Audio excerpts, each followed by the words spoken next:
it's Taekwon Drew, and on this episode of White to Black, I'm going to be showing you the white belt hand techniques. So, let's get started.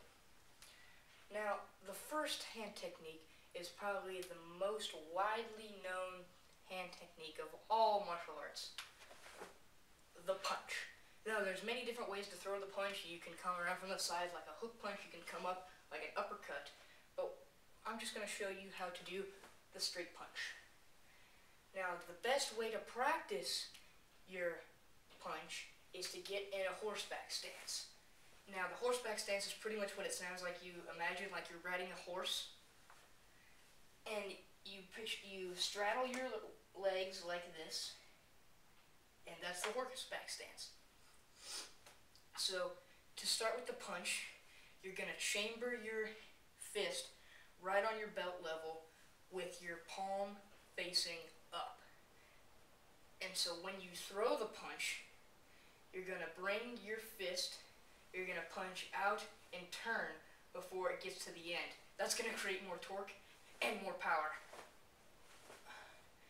So I have a really bad sunburn on my arms and on my back, so I'm probably not going to punch as hard as I normally could. But that's the basic punch. You can throw it to the head, you can throw it to the chest or stomach, or to the groin. So that's the punch.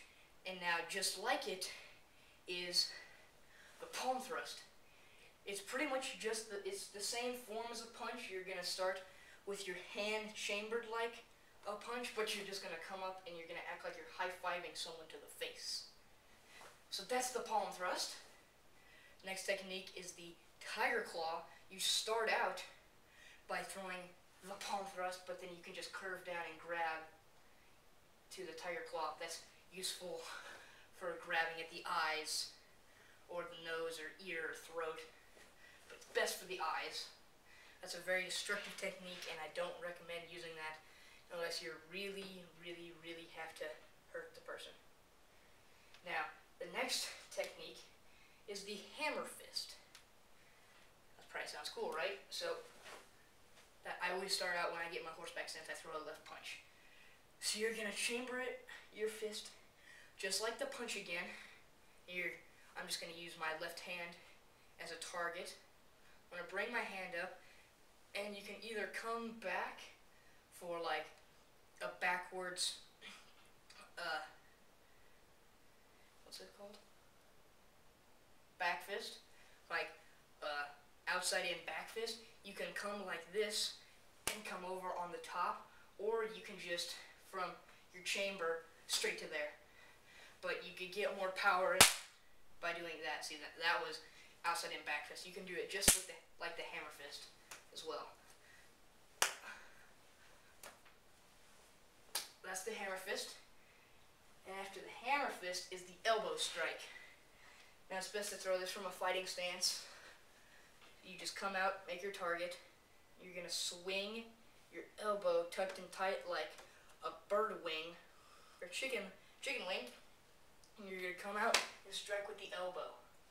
You can also make this a forearm smash and hit here instead of your elbow, but they're pretty much the exact same techniques, just depending on where you make contact with. And this is the first block of white belt, but I'm going to show it to you anyway because still it's technically a hand technique. It's called the low block. This is used for like defense against low kicks or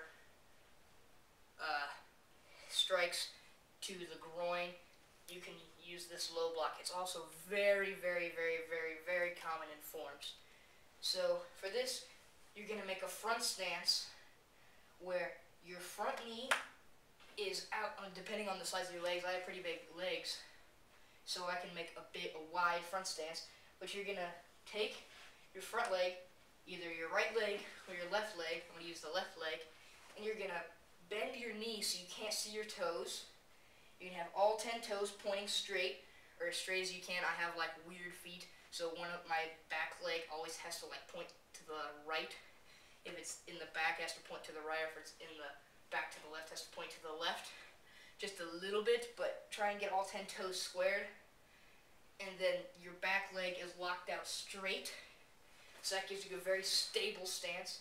And now the low block is going to come from your shoulder, like in this cover position. It's going to come down about maybe 5 or 6 inches above your knee. So that's the low block. If it's going to come to your groin, you can bring it over to your groin, but it's always best to follow through.